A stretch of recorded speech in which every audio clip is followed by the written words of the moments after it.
ফিলিস্তিন এটা শুধু আজকের বিষয় না।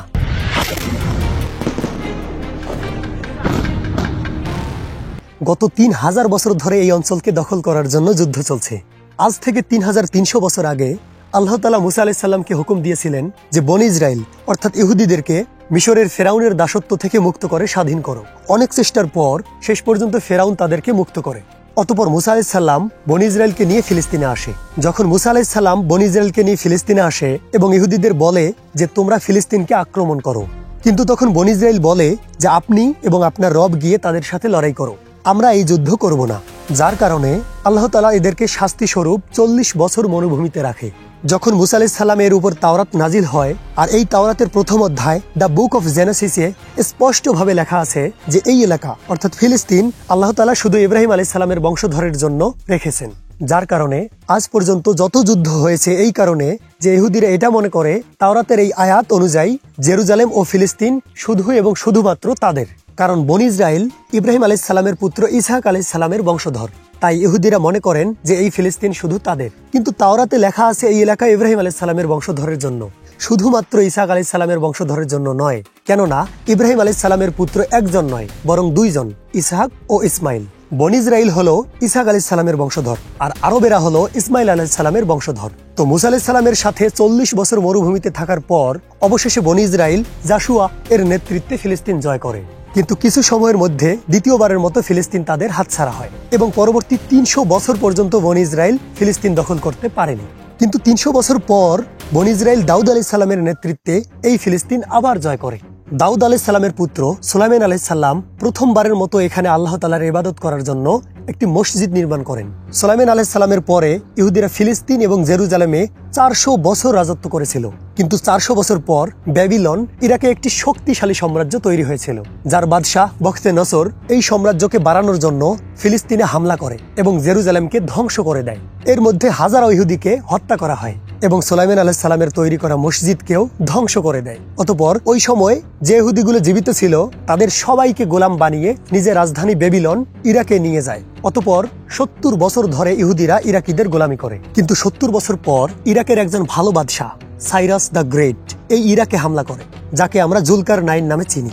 সাইরাস দ্য গ্রেট এই সাম্রাজ্য জয় করার পর এবং এখানে যত ইহুদি ছিল তাদের সবাইকে ফিলিস্তিনে পাঠানো হয় এবং কিছু অর্থ প্রদান করা হয় যাতে করে তারা ফেরত যাওয়ার পর সুলাইমান আলাইহিস সালামের তৈরিকৃত মসজিদ পুনরায় নির্মাণ করতে পারে, যাকে পূর্বে ধ্বংস করা হয়েছিল।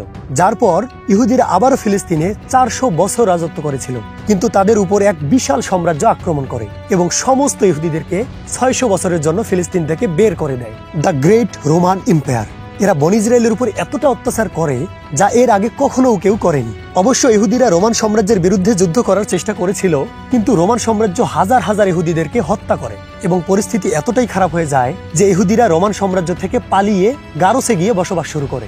রোমান সাম্রাজ্য বাইতুল মাকদাস, যা প্রথমে সুলাইমান আলাইহিস সালাম এবং পরে জুলকার নাইন নির্মাণ করেছিল, তা দ্বিতীয়বারের মতো ধ্বংস করে দেয়। যার পর আজ পর্যন্ত এই টেম্পল নির্মাণ করা হয়নি। এই রোমান সাম্রাজ্য জেরুজালেম এবং ফিলিস্তিনের উপর ৬০০ বছর রাজত্ব করে। কিন্তু ৬০০ বছর পর রোমান সাম্রাজ্য একটি এমন ভুল করে যা তাদের কখনোই করা উচিত ছিল না। তারা আরবের দ্রুততম তৈরি হওয়া সম্প্রদায় ইসলামের উপর হামলা করার চেষ্টা করে। কিন্তু ইসলামের ধর্ম এবং খিলাফত এত দ্রুত ছড়িয়ে পড়েছিল যে কিছু বছরের মধ্যে রোমান সাম্রাজ্য এবং পারস্য সাম্রাজ্যকেও জয় করে ফেলে। যার পর হযরত উমর বিশ্বের সর্বশ্রেষ্ঠ ক্ষমতাধর সম্রাট হয়ে উঠেছিলেন, যার শাসন ছিল আলেকজান্ডার দ্য গ্রেট এর সাম্রাজ্য থেকে অনেক বড়। মুসলমান রোমান সাম্রাজ্য জয় করার পর জেরুজালেমের দরজায় পৌঁছায়। রাসূল সাল্লাল্লাহু আলাইহি ওয়াসাল্লাম আগেই বলেছিলেন যে মুসলমান একদিন জেরুজালেম জয় করবে। এখন মুসলমানদের হাতে দুইটি অপশন, হয় তারা জেরুজালেমকে ধ্বংস করবে যেরকম অন্য বাদশারা করেছিল, অথবা জেরুজালেম মুসলমানদের কাছে আত্মসমর্পণ করবে। তারপর ৬ মাস পর জেরুজালেমের গভর্নর সেফরনিয়াস বললেন যে আমি জেরুজালেমকে একটি শর্তে মুসলমানদের হাতে হস্তান্তর করব, যে মুসলমানদের বাদশাহ হযরত উমর নিজে এসে আমার সাথে দেখা করবে। তখন খালিদ বিন ওয়ালিদ ভাবলেন যে আমিরুল মুমিনিন হযরত উমরকে কেন বিরক্ত করব। তখন সে নিজে উমর সেজে সেফরনিয়াসের সাথে দেখা করতে যায়, কারণ খালিদ বিন ওয়ালিদের চেহারা হযরত উমরের চেহারার সঙ্গে অনেকটা মিল ছিল, এমনকি দুজনের উচ্চতাও সেম ছিল, তা প্রায় 7 ফিট। কিন্তু ওখানকার এক ব্যক্তি আগেই হযরত উমরের সাথে দেখা করেছিল। তখন সে বলল ইনি হযরত উমর নন। তো বাধ্য হয়েই খালিদ বিন ওয়ালিদকে সেই সময়ের বিশ্বের সর্বশ্রেষ্ঠ শক্তিশালী বাদশাহ হযরত উমরকে জেরুজালেমে নিয়ে আসেন। তো সেফরনিয়াস বিলাসবহুল স্বর্ণ, রূপা এবং হীরা দিয়ে তৈরি করা পোশাক পরে প্রস্তুত হয়েছিলেন কারণ এত বড় বাদশাহ তার সাথে সাক্ষাৎ করার জন্য আসতেছেন। কিন্তু সেফরোনিয়াস এবং পুরো জেরুজালেম অবাক হয়ে গেছিল যে বাদশার গোলামেরা উঠে চড়ে আসতেছেন এবং বাদশাহ নিজেই একদম সাধারণ পোশাক পরে পায়ে হেঁটে আসতেছে। এই দৃশ্য জেরুজালেমের মানুষের কাছে অবাক করার মতো ছিল, কেননা এর আগে যখন কোনো বাদশাহ জেরুজালেম জয় করে তারা এই শহরে ধ্বংসযজ্ঞ চালিয়েছিল। কিন্তু এখন এমন এক বাদশাহ এসেছেন যিনি তাদের চেয়ে অনেক শক্তিশালী, কিন্তু কোনো সেনাবাহিনী ছাড়াই এবং একদম সাধারণ পোশাকে। এরকম এর আগে কখনোই আসেনি। হযরত উমর সকল ধর্মকে স্বাধীনতা দিয়েছিলেন, কোনো প্রকার রক্তপাত ছাড়াই। সেফরোনিয়াস জেরুজালেমকে হযরত উমরের কাছে হস্তান্তর করে, কিন্তু সে এখানে আরো একটি শর্ত রাখেন যে মুসলমানেরা ইহুদিদেরকে জেরুজালেমে যেন আসতে না দেয়। কিন্তু হযরত উমর এই শর্ত মেনে নেননি এবং ইহুদিদেরকেও বাইতুল মুকাদ্দাস আসতে অনুমতি দিয়েছিলেন। এভাবেই প্রথমবারের মতো জেরুজালেম ইব্রাহিম আলাইহিস সালামের ছেলে ইসমাইল আলাইহিস সালামের বংশধরের কাছে আসে। এরপর প্রায় 350 বছর ধরে মুসলমান, খ্রিস্টান এবং ইহুদি জেরুজালেমে সম্পূর্ণ শান্তিতে বসবাস করে। কিন্তু আবার 350 বছর পর খ্রিস্টানরা পুরো ইউরোপ থেকে সৈন্য জমা করে জেরুজালেমে আবার হামলা করে। ওই সময় আবার মুসলমানদের নিজেদের মধ্যে লড়াই চলছিল, যার সুযোগ নিয়ে খ্রিস্টানরা জেরুজালেম জয় করে। জেরুজালেম জয় করার পর মুসলমান এবং ইহুদিদের উপর খ্রিস্টানরা অমানবিক অত্যাচার শুরু করে এবং হাজার হাজার মুসলমান এবং ইহুদিদের হত্যা করে। শুধু তাই নয়, মুসলমান এবং ইহুদিদের প্রার্থনার স্থান মসজিদ এবং সিনেগগসকে ধ্বংস করে দেয়। ইতিহাসে জানা যায় যে খ্রিস্টানরা জেরুজালেমের প্রতিটি রাস্তা, প্রতিটি অলিগলি মুসলমানদের রক্তে ভিজিয়েছিল। শুধু তাই নয়, আল আকসাকে একটি প্রাসাদে কনভার্ট করেছিল। ইহুদি নারী ও শিশুদের সিনেগগের ভিতরে লুকিয়ে রাখা হয়, কিন্তু কিছু সৈন্য সমস্ত বিল্ডিং এ আগুন ধরিয়ে দেয় এবং সমস্ত নারী ও শিশুদের জীবন্ত পুড়িয়ে হত্যা করে। এইসব শুধু আমি বলছি না, বরং এটা অথেন্টিক হিস্ট্রি থেকে জানা যায়, যা ইউরোপীয়রাও স্বীকার করে। এইসব কিছুর পর খ্রিস্টানরা জেরুজালেম 90 বছর শাসন করে। কিন্তু আবারও 90 বছর পর মুসলমানদের একজন ক্ষমতাধর বাদশাহ সালাউদ্দিন আইয়ুবী পুরো মুসলিম বিশ্ব থেকে সৈন্য জমা করে এবং জেরুজালেমকে খ্রিস্টানদের হাত থেকে ছিনিয়ে নেয়। এই সময় সমস্ত খ্রিস্টানরা ভেবেছিল যে সালাউদ্দিন আইয়ুবী আমাদের উপর বদলা নেবে, যেরকম করে আমরা লাখো মুসলিমকে শহীদ করেছিলাম। কিন্তু সালাউদ্দিন আইয়ুবী একদম হযরত উমরের মতো সমস্ত খ্রিস্টানদের মাফ করে দেয়। এমনকি খ্রিস্টানরা অবাক হয়ে সালাউদ্দিনকে জিজ্ঞেস করলেন যে আমরা যখন জেরুজালেম জয় করেছি তখন আমরা সমস্ত মুসলমানদেরকে হত্যা করেছিলাম। কিন্তু সালাউদ্দিন আইয়ুবী বলেছেন, I am not those men. I am Salahuddin. Salahuddin. Salauddin Ayubi আবারও সমস্ত ধর্মকে স্বাধীন করে দেন এবং আল আকসা, যাকে খ্রিস্টানরা প্রাসাদ বানিয়েছিল, তাকে পুনরায় মসজিদে রূপান্তর করে এবং তিনি সেখানে প্রথম নামাজ আদায় করে। জেরুজালেমকে যখনই কোনো বাদশাহ জয় করেছিল সব সময় সেখানে রক্তের বন্যা বয়ে যেত। শুধুমাত্র মুসলিম শাসকেরা শান্তি ও শৃঙ্খলা বজায় রেখেছিল। সালাউদ্দিন আইয়ুবীর জয়ের পর ইহুদিরা সম্পূর্ণ শান্তি ও প্রশান্তিতে 800 বছর পর্যন্ত সেখানে বসবাস করেছিল। কিন্তু 800 বছর পর, অর্থাৎ আজ থেকে প্রায় 100 বছর আগে, যখন জেরুজালেম অটোমান সাম্রাজ্যের অধীনে ছিল, প্রথম বিশ্বযুদ্ধের পর আরবেরা ব্রিটিশদের সাথে মিলে এই ওসমানিয়া খিলাফতকে সম্পূর্ণরূপে নিশ্চিহ্ন করে। আরবেরা বলছিল যে আরবের মধ্যে তুর্কি লোক এসে কেন শাসন করবে। তো এই জাতীয়তাবাদের কারণে ফিলিস্তিনও মুসলমানদের হাত থেকে বেরিয়ে যায়। কিন্তু কয়েক বছর আগে ব্রিটিশ ও ইহুদিদের মধ্যে একটি সন্ধি চুক্তি হয়, যেখানে বলা হয় ব্রিটিশরা যদি ফিলিস্তিন জয় করতে পারে তাহলে ওখানে ইহুদিদের জন্য একটি রাষ্ট্র তৈরি করা হবে। কিন্তু এই সন্ধি চুক্তি হওয়ার কারণ কি ছিল? কারণ হলো ইহুদি ইউরোপের প্রতিটি ক্ষেত্রে ব্যবসা, বাণিজ্য, গবেষণা, চিকিৎসা, মেডিসিন, ব্যাংকিং সবকিছুতেই ইহুদিরা শক্তিশালী অবস্থানে ছিল, যার কারণে ইহুদিরা ইউরোপের সবচেয়ে ধনী সম্প্রদায় হয়ে ওঠে। ব্রিটিশদের জন্য এদের সাপোর্ট পাওয়া খুবই গুরুত্বপূর্ণ ছিল। গত 1800 বছরে ইহুদিদের জন্য কোনো রাষ্ট্র ছিল না, তো তাদের মধ্যে কিছু ইহুদি জায়ানিজম অধ্যয়ন করছিল, যারা ভেবেছিল যে ইহুদিদের একটি নিজস্ব রাষ্ট্র থাকা উচিত। আর এই কারণে তারা এই ফিলিস্তিন অঞ্চলকে বেছে নেয় এবং এটি অর্জন করার জন্য সর্বাত্মক প্রচেষ্টা চালাতে থাকে। এমনকি ইহুদিরা ওসমানিয়া খলিফা সুলতান আব্দুল হামিদের সঙ্গে ডিল করার চেষ্টা করে, কিন্তু সে স্পষ্টভাবেই তা প্রত্যাখ্যান করে। যার কারণে ইহুদিরা বুঝতে পেরেছিল যদি নিজস্ব দেশ তৈরি করতে চাই তাহলে অটোমান সাম্রাজ্যকে বিলুপ্ত করতে হবে।